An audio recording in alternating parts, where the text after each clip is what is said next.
I don't know how I necessarily feel about this video. Um, this isn't a video to like get sympathy or for likes or clicks or anything like that. More so, I think that there's a plethora of content creators out there, and even on social media, where people only show you the good side of themselves, the good things that are going on. I personally feel like I connect more with a performer, content creator, celebrity, whatever you want to call it, when they have those moments where they kind of show their vulnerability. I think it's one thing to say, oh, I'm authentic and I'm honest, but to only show the positive side of yourself. I've mentioned before that a lot of us in the content creator space try to put our best foot forward because, people want to come here to be entertained, right? They don't want to come here every time and see somebody complaining or feeling down on themselves, what have you. So we put our best foot forward. We try to be our best selves for the camera. I've posted a lot on my community posts and in my Discord about when I'm really not feeling up to content creating. Honestly, it's been a lot less. It's been happening a lot less lately. I do think therapy has helped with that. I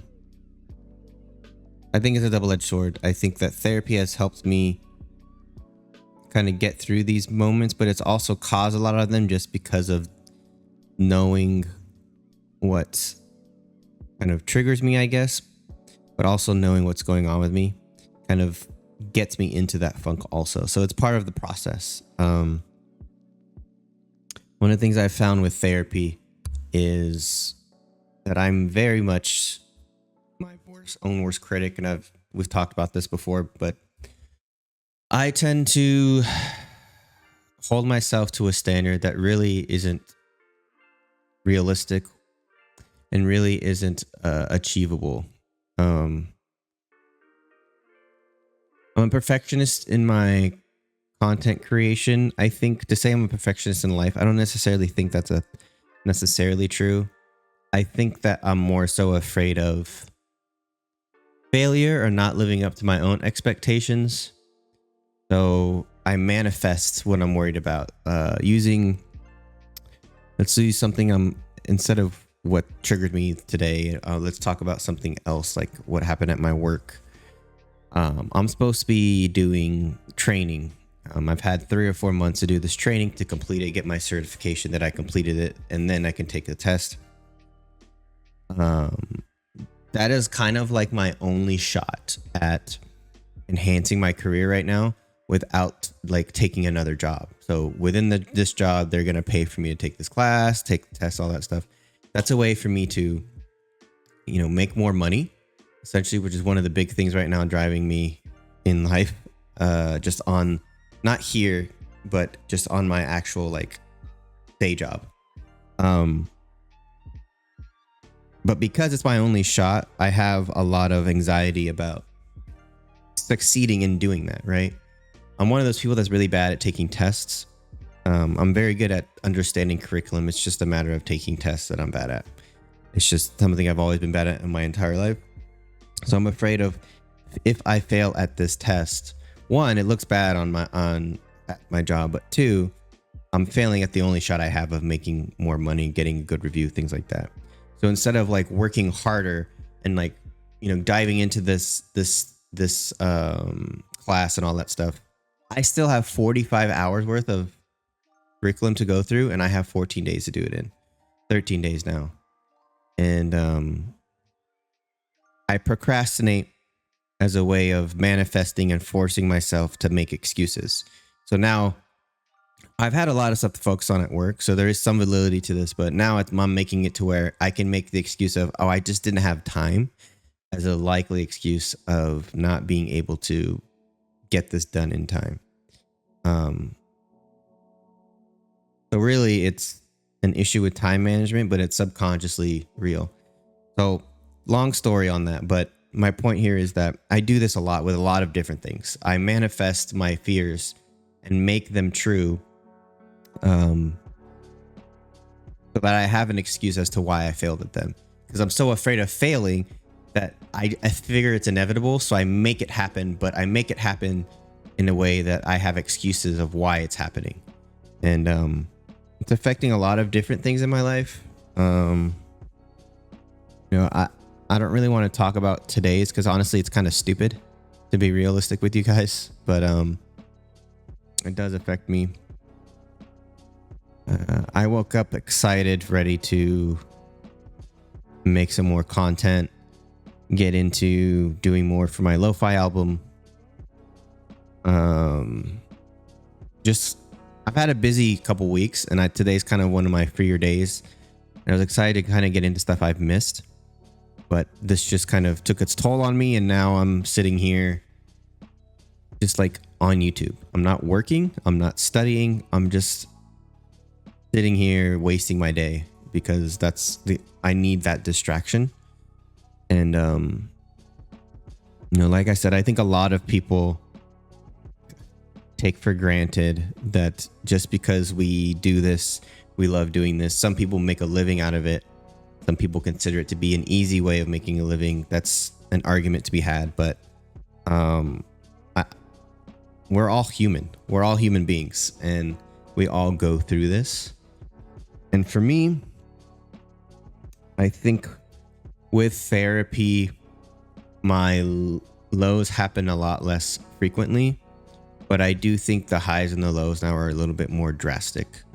And I brought this up in my therapy session with my therapist, asking like, is that a normal thing? And he said in the short term, yes, but if it keeps going like that, then we need to figure out what's triggering that and why therapy might be expounding those feelings, right? Look, I'm not perfect. And the amount of level-headedness I have in my therapy sessions is kind of ridiculous because my therapist says to me a lot like I make his life easy because I'm essentially getting to the epiphanies before he has to tell me.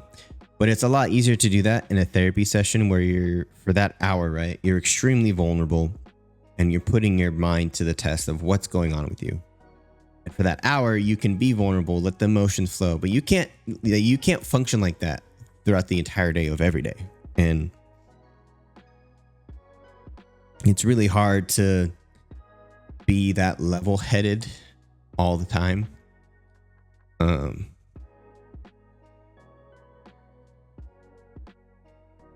of what happened last time I made a video like this. Biggest thing for me right now is being mentally available for my kids. And I'm really not doing that right now. My wife's been a little bit more open to me, like having just those days where I'm not. And she picks up the slack, but she's also doing extra right now because of just our financial situation. And look, guys, we're fine. It's not like we're gonna lose anything, but we got to a point between the recession and some other stuff that happened that we just had to take on, that she was unable to stay home with the kids anymore. So she's taking on more than was expected and having to work and all that stuff. So she's exhausted. I'm exhausted at the end of the day, but we still try to find ways to help each other out in that. So like by the end of the day, we're maxed out. And when I start out a day like this, where I'm already maxed out, it's very difficult to then go through my day and work because I have to work. And then outside of that, hang out with the kids and for, I mean, this sounds shitty way of wording it, but kind of deal with the stuff that they do as kids, right? And then after that, do all the house stuff. And then after that, also be available for that time with my wife. Like, it's very hard for me sometimes to do that.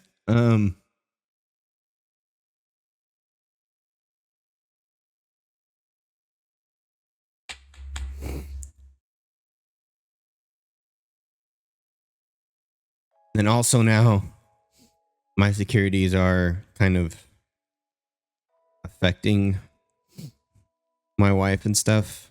And it's just that expounds it more, makes me feel more like shit. And so anyways, the whole point here is to show you guys that I'm really, and not that you guys probably believed this at all, but when I say like I'm having a day where I can't focus on content right now, this is what I go through. There's so much stuff that is coming up on the channel that I want to get to. Some of it's weeks and weeks old, or weeks and weeks like behind that I'm on. Some of it's months behind. There's some collaborations coming up that I'm really excited about. It's just a matter of finding the time and the energy to be able to do it. Look, the holiday season, honestly, from November until like January has always been really hard for me. For a lot of different reasons. They've been better, a lot better recently with the kids and seeing them have a lot of joy, but I'm sure these next couple months will be hit or miss for me for getting content out. I'm trying on my Wednesdays, which is today, to record like 10 or 12 reactions and just get them out of the way. My mentality there is I pick 6 ones that I know I want to do. And then I pick 6 that if they end up not being good reactions, I can scrap them. And the reason for that is I'll have 6 for sure that I'm going to do. That's about 2 weeks of content if I do 3 each week, which is my minimum right now. But if all 12 of them work, then I have a lot of stuff. So when I have days or weeks like this, I'll have content still. And sometimes I go back through my streams and pick and choose some from the streams that I use. So you'll be seeing now like stuff from my birthday stream that I'm still putting out. It's because of days like this where I just really don't feel like I don't have motivation to do any content. But my point here is I have so much stuff, so many ideas for the channel that I want to do, but I just do not have the bandwidth for it right now. I don't have the capacity mentally to do it. I honestly just want to go lay down and just sleep till I don't feel like this anymore, but I have too many responsibilities to do that. So keep going. Look, I know a lot of you guys have your own issues and you guys might resonate with this. You might not. I always say that my DMs are always open in the Discord and in Instagram, and I truly mean it. If you guys are in the Discord, you can ask, especially my mods, that I'm always there to ask them, and I will always call on them too if I need an ear. So always feel free to hit me up in the Discord and the Instagram. But I might do this once in a while, just because I do think speaking about mental health is important. Anyways, I'm gonna go before I kind of make things worse, but I appreciate you guys, appreciate the support, appreciate you guys hanging out with me for this, and yeah, good vibes are contagious.